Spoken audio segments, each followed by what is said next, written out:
I believe this is it. New York ટાઈમ્સમાં ઘણા વખત પહેલા તંત્રી લેખ હતો, how to bypass the bypass. જગતના ઘણા તૂતો છે, એમાંનું બાયપાસ એક મોટું તૂત પુરવાર થયું છે. આ મનુ કોઠારીનો ઓપિનિયન નથી. 10 વર્ષ પહેલા it has been discarded as useless and harmful. ફાયદો બહુ કરે છે સંસ્થાને, ડોક્ટરોને, પણ પેશન્ટને સરવાળે બાદબાકી જ હોય છે. છેલ્લા 10 વર્ષની control trial have not shown any advantage of bypass over ordinary treatment, which is also not treatment. ફક્ત દુકાનો લગાડીને આ લોકો બેઠા છે, એટલે હવે દુકાન બંધ કરવાની તાકાત નથી.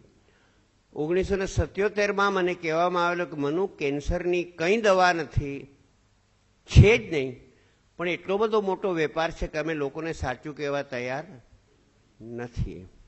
અને જ્યાં સુધી દર્દી પોતાની માંદગી પોતાના હાથમાં નહીં લે, તમારો ભય ને અમારો વૈભવ ભેગા દોડે છે, એટલું સમજજો.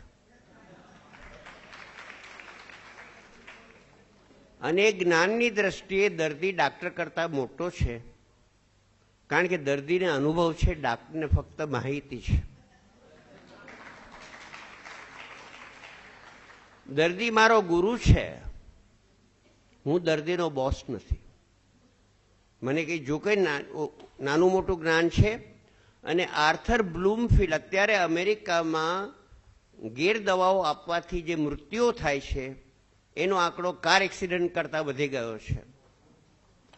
અને આર્થર બ્લૂમફિલ્ડ, જેને પોતાને પર્સનલ ડોક્ટર બે ટ્રેજેડી થયેલી, એણે એમ કીધેલું કે દરેક હોસ્પિટલમાં એક બોર્ડ મૂકો, there are a few whom we can help, but there is none whom we cannot harm. There are a few whom we can help. There are none which can. મારા 6 ભાઈઓમાંથી 4 heart એટેકથી મરી ગયા છે. અમારે તો બહુ strong family history, 2 નાના અને 2 મોટા. મેં મારો ECG પણ કઢાવ્યો નથી.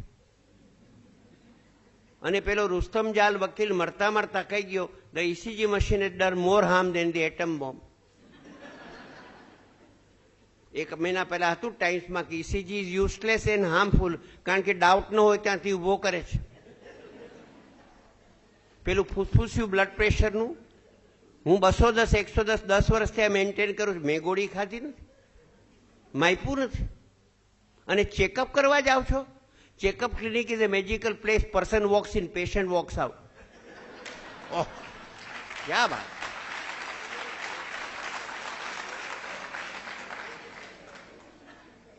નિષ્પક્ષ રીતે કહું છું, નિષ્પક્ષ. આમાં મારી સાથે લુઈસ ટોમસ અમેરિકાના, લાયલ વોટસન યુરોપના છે, કે the greatest discovery of the 20th century is the profundity of human ignorance. કેન્સરની બાબત અમે સ્પેલિંગની આગળ જઈ શક્યા નથી ને જવાના નથી. હાર્ટ એટેકની બાબત સેમ, ડાયાબિટીસની બાબત સેમ, બ્લડ પ્રેશરની બાબત સેમ, આર્થરાઇટિસની બાબત સેમ. પણ હજુ ભદ્ર સમાજને એમ છે કે પૈસાને જોરે તબિયત ખરીદી શકાશે. અને ઈશ્વરના દરબારમાં સારી વાત છે કે કોઈ બેટો પૈસાના જોરે 1 મિનિટ લાંબુ જીવો નથી, એને કોઈ પૈસાના અભાવે વહેલો મર્યો નથી. કુદરતી એટલી મહેરબાની છે. આપણે બધા ભૂલી ગયા છીએ. વિનોબાએ કીધું, 1 શ્વાસ 1 પૂર્ણ જીવન છે. I first inspire, then I expire. Manu Kothari expired just now before you. બીજો શ્વાસ આવ્યો છે તો બળબડ કરે છે, નહીતર રામ બોલો ભાઈ રામ. તરુણ બેનર્જી, મારો મિત્ર કાર્ડિયોલોજીસ્ટ, કલકત્તામાં મંચ ઉપર ચડ્યો, how to prevent heart attack, અને ત્યારે જ મરી ગયો હાર્ટ એટેકથી. અને 2000 વર્ષ પહેલા, પહેલી સદીમાં માર્કસ ઓરેલિયસ ફિલોસોફરે કીધું, many a physician forecasting death of the patient has had his own funeral attended by the same patient. અમારા નીતુ માંડકે 18,000 બાયપાસ કરીને પોતે જ હાર્ટ એટેકથી ઉપર સીધાવી ગયા. રોગ કોઈ દી આપણને મારતું નથી. મૃત્યુ એટલું પવિત્ર અને માન છે, એ રોગની રાહ જોતું નથી. દરેક શ્વાસે હું મરું છું, શ્વાસનો કોટા પૂરો થયો, પતી ગયો. થોડા વર્ષ પહેલા બ્રિજકિન્ડીમાં એક મોટા ઇન્ડસ્ટ્રીયાલિસ્ટ આડા પડેલા, ત્યારે ગરીબ હતા બહુ, 68,000 કરોડ જ હતા 68 વર્ષની ઉંમરે. કારણ કે it is 1/4 of Colgate scam, એટલે હું કહું છું બહુ ગરીબ હતા. ચિત્રગુપ્તે જોયું કે સાહેબનું તો પ્રીપેડ કાર્ડ પૂરું થવાનું છે. ભગવાનને ફોન જોડ્યો કે આને થોડા શ્વાસ આપો ને, ત્યારે શેર હોલ્ડરો સુઇસાઇડ કરશે. એટલે ભગવાન કે શેર હોલ્ડરના પાપિયાનું નામ મારી પાસે લઈ નહીં તો પરસેવા વિનાનો પૈસો છે, હરામનો. અને બીજું સાહેબને કહે છે બિલગેટના પૈસા શ્વાસ વેચાતો નહીં મળે, માગા દીકરીના હોય, વહુના ન હોય. માટે હે ફલાણા ભાઈ, હે બિરલા, હે ગોયંકા, હે મનુ કોઠારી, 100 વર્ષ જીવવાની તૈયારી રાખો ને દરેક આગલા શ્વાસે મરવાની તૈયારી રાખો બોસ. તો પછી બહુ ગડબડ નહીં કરો, બહુ ગુસ્સો નહીં કરો, બહુ સોનું નહીં ખરીદો. કબીરે હસાવો અને મરતી વખતે પણ જરા આનંદથી મરતા પણ શીખો યાર, તો આનંદથી જીવશો.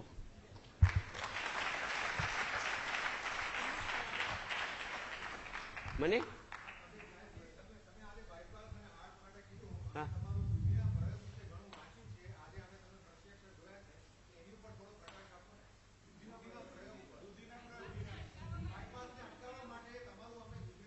ના, એનામાં શું છે બોસે ભાઈ, એવું છે એક વસ્તુ કહી દઉં.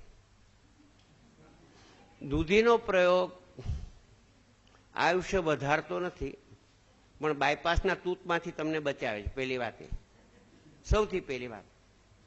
બીજું, ઇટ ઇઝ હાઈલી આલ્કલાઇન, એટલે હાર્ટને એનર્જાઇઝ કરે છે. હાર્ટનું ઇજેક્શન ફ્રેક્શન ઉપર જાય છે, સાંધાઓ ઢીલા પડી જાય છે જે ટાઈટ થઈ ગયા હોય છે.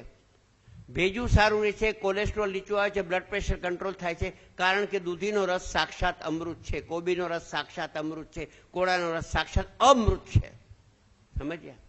એટલે પેલી વાત તો એ કે દૂધી ન હોય તો એ બાયપાસ ન કરાવાય. કોઈ તમને ઝેર મફત આપે તો લેવાય નહીં. 1980માં હું તાતા ઇન્સ્ટિટ્યૂટમાં બેઠો છું ને મારી પાસે મેડિસિનનું બાઇબલ હેરિસનનું વોલ્યુમ પડ્યું છે. એનું પાનું ઉથલાયું, કોર્નરી બાયપાસ. માં ચોખ્ખું લખેલું કે 6 મહિનામાં બધા બાયપાસીસ બંધ થઈ ગયા છે, છતાં પણ પેશન્ટને સારું લાગે છે. કંઈક કારણ હશે. એટલે નીચેની 3 થિયરી છે. પેલું, પ્લેસિબો ઇફેક્ટ, ખર્ચ કર્યાનો આનંદ. એનો પણ લોકોને ગર્વ હોય છે, સાહેબ બ્રિજકેન્ડીમાં 17 લાખ રૂપિયા આપ્યા, ક્યાં વાત છે. સેકન્ડ ઇઝ સેન્ઝરી ન્યુરેક્ટમી, નર્વ્સ કપાઈ ગયા, હાર્ટ તો ખરાબ જ છે પણ તમને ખબર પડતી નથી. અને third and most likely, bypass and angioplasty kill the complaining segment of the heart. When the heart complaining segment is killed, its nerves are killed. તમે પેન ફીલ કરતા ભૂલી જાઓ છો. જંગ જીત્યો રે મારો કાણિયો, બહુ ચલે તબ જાણ્યો. You have lost part of your heart. You have lost it irretrievably. અને વધુમાં વધુ હું બરોડાને પણ સફિશિયન્ટલી ગંદુ જોઉં છું, પણ મુંબઈ તો મહાગંદુ છે. મુંબઈનો કચરો દૂર થતો નથી, બીજે ઠેલવાય છે. સમજ્યા? એવી રીતે કોર્નરીનો કચરો જ્યારે સાફ કરો, એન્જિયોગ્રાફી, એન્જિયોપ્લાસ્ટિક, બાયપાસથી સીધો બ્રેઇનમાં જાય છે. અમેરિકાની એટલી ઓનેસ્ટી છે કે 2003ના ન્યૂ ઇંગ્લેન્ડ મેડિસિનમાં કબૂલ કર્યું છે કે એન્જિયોગ્રાફી, પ્લાસ્ટિક અને બાયપાસ વચ્ચે 100% બ્રેઇન ડેમેજ થાય છે. 100%. એમાંથી 54માં મેનિફેસ્ટ થાય છે. ફ્રોમ સ્મૃતિ loss to paralysis to loss of senses to loss of vision. પુનઃ મારો એક પેશન્ટ છે, એનું નાક પણ ગયું અને જીભ પણ ગઈ. મને કહ્યું સાહેબ હું તો કાર્ડબોર્ડ ખાઉં છું, કારણ કે ઘ્રાણેન્દ્રિય શક્તિ ગઈ અને આ પણ ગયું. અને મારા સર્જન મિત્રએ એન્જિયોપ્લાસ્ટિક કરાવી. મેં કહ્યું યાર રહેવા દે, તો કે નહીં, ના હું તો ગાઈશ. જાગવાનું ભૂલી ગયા. એન્જિયોપ્લાસ્ટી પછી વેકઅપ સેન્ટર ડિસઅપિયર. ખાઈને સૂઈ જાય તો ગુજરાતી ભાષામાં કહે તો પોદરા જેવા થઈ ગયા. પછી આલ્ઝાઇમર શરૂ થયું પથારીમાં, અને એને 10 ગોળી આપતા હતા, કારણ કે ડાયાબિટીસ, હાઇપરટેન્શન, કોરોનરી. મેં એની ડોક્ટર દીકરી, તું આટલી દવા કેમ આપત? તો કે ડાક્ટર એમ કે છે કંઈક થઈ જશે. મેં કંઈક થવા દે યાર. દવા વિડ્રો કરી, પછી 4.5 વર્ષ કાઢ્યા. બોસ, તમારો શ્વાસનો કોટા સિલેક્ટ હશે ને કોણ તમને મારવાનું છે, અને શ્વાસનો કોટા સિલેક્ટ કરીને કોણ તમને જીવાડવાનું છે. પણ તમારા અમારા ઉપર ડબલ આશીર્વાદ છે. બગડો કે મરી જાવ તો રોગને બ્લેમ કરો છો, સુધરી જાવ તો ડાક્ટરને ક્રેડિટ આપો છો. અમારે બે રીતે ઘી કેળા છે.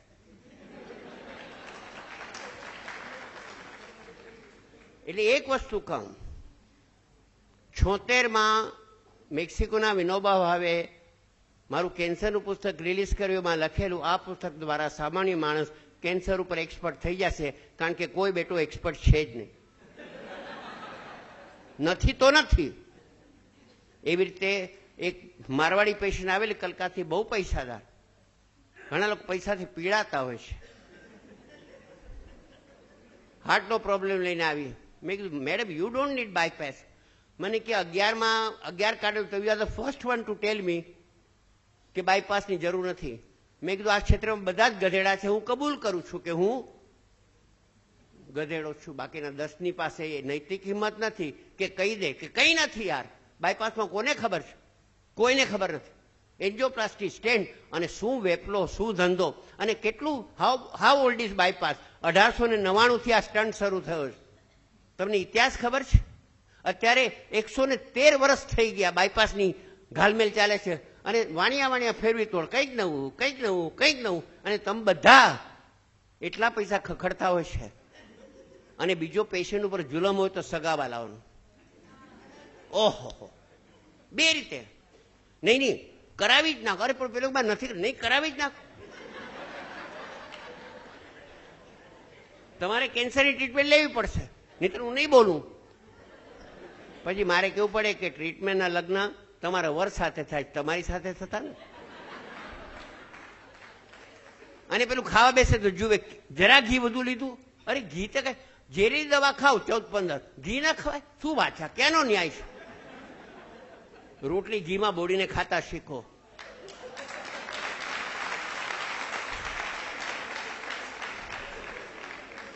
અને ખાધે કોઈ મર્યું નથી. ખાતા આવડે તો ખાતા આવડે. કોઈ ખોરાક, હું તમને કહું, there is no food which is wrong provided you give time. give time. કચરો ખાઓ પણ ધીરે ધીરે ખાઓ. એટલે એક છોકરીને મેં 14 કિલો ઘટાડવામાં મદદ કરી.